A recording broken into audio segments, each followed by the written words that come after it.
Hey, what is going on, ladies and gents? My name is Olo6 and welcome to another Overwatch gameplay commentary.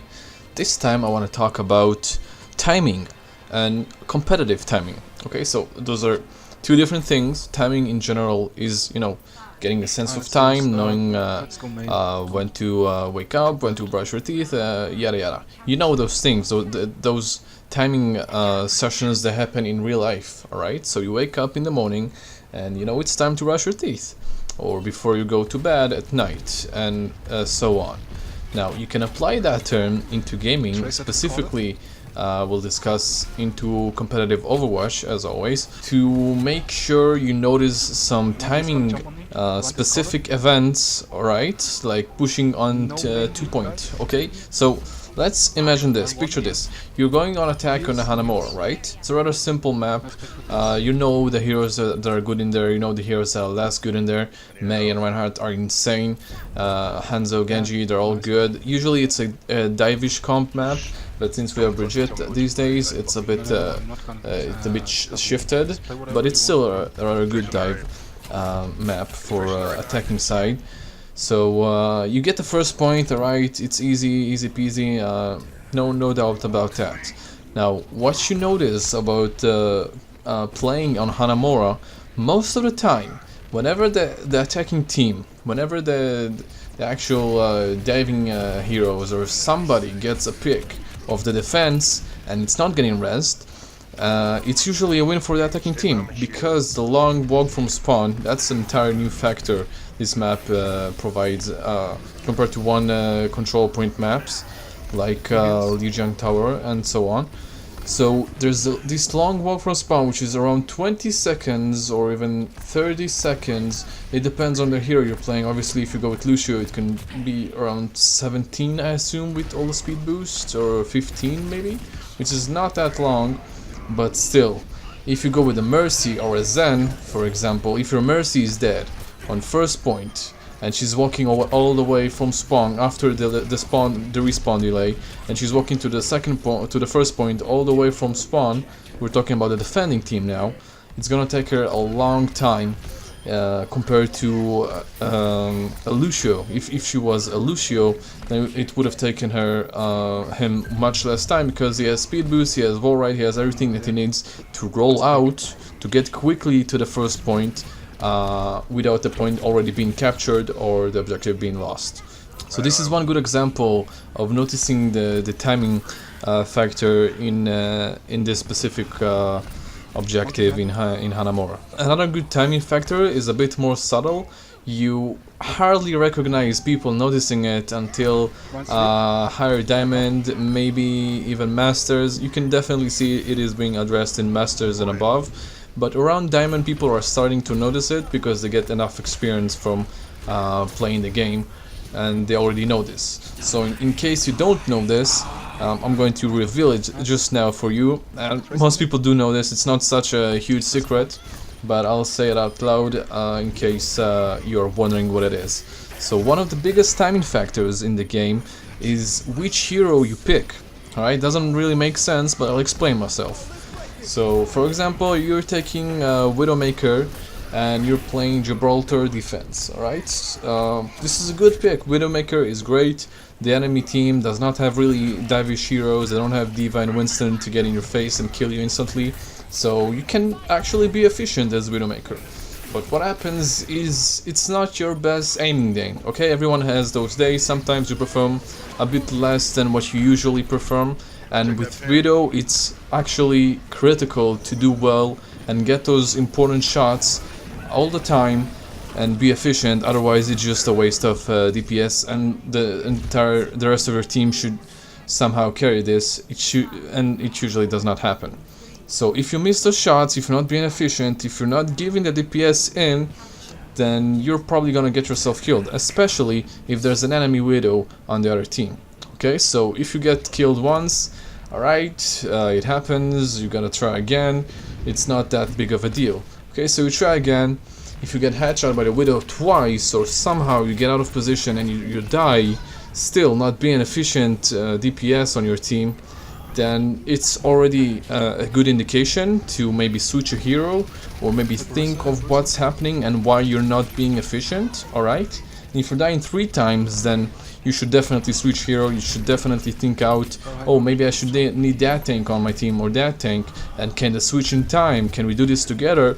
Or maybe I should switch and counter whatever's killing me.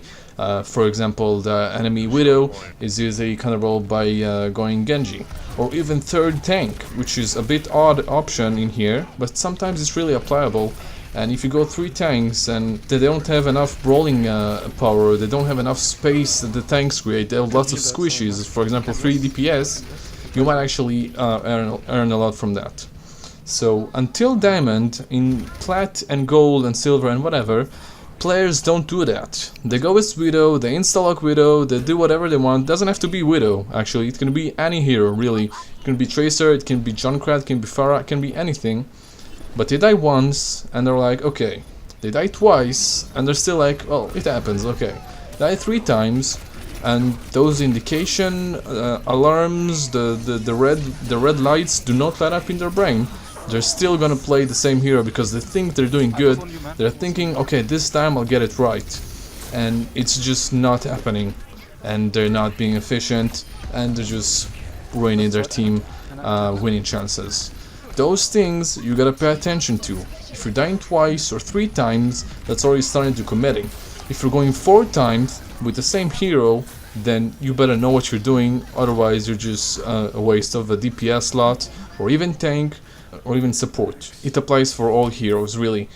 Think of taking Zenyatta and then the enemy Tracer is like a smurf or something, or is just very good, and you just can't keep up, you just can't stay alive and heal some of your teammates and damage the enemy heroes.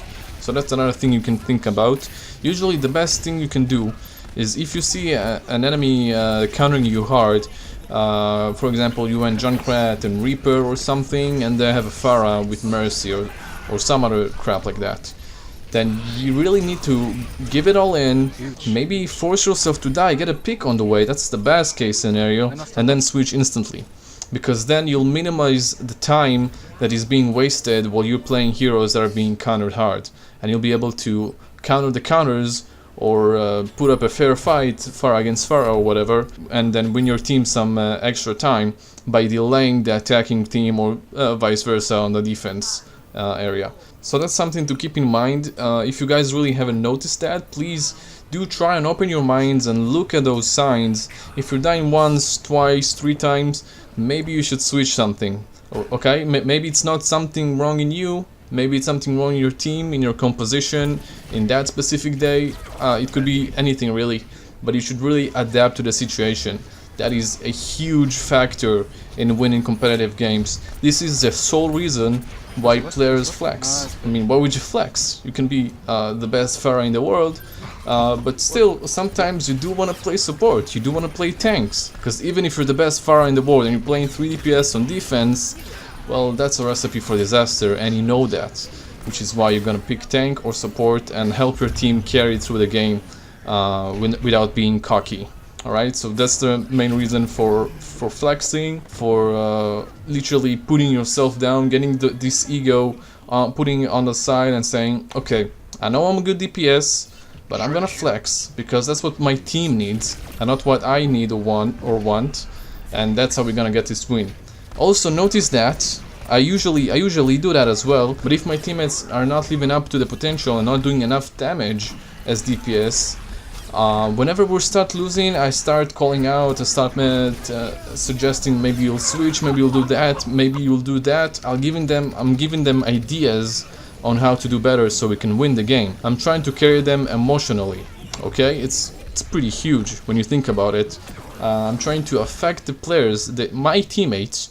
I'm just talking to them, I'm just trying to convince them either they should stop doing whatever it is they're doing, because sometimes they won't switch even if they're dying too much, or maybe they should change something a bit so they'll be even better. It applies to the hero they're playing, it applies to the comp in general in the team we're running at, and even if they're doing crap work at a specific hero they're doing, and maybe they should just switch role. So if I'm losing a round, usually on the second round I'll force them to go something else by saying something like, maybe I should go DPS. I'm just showing them how DPS actually works by winning it.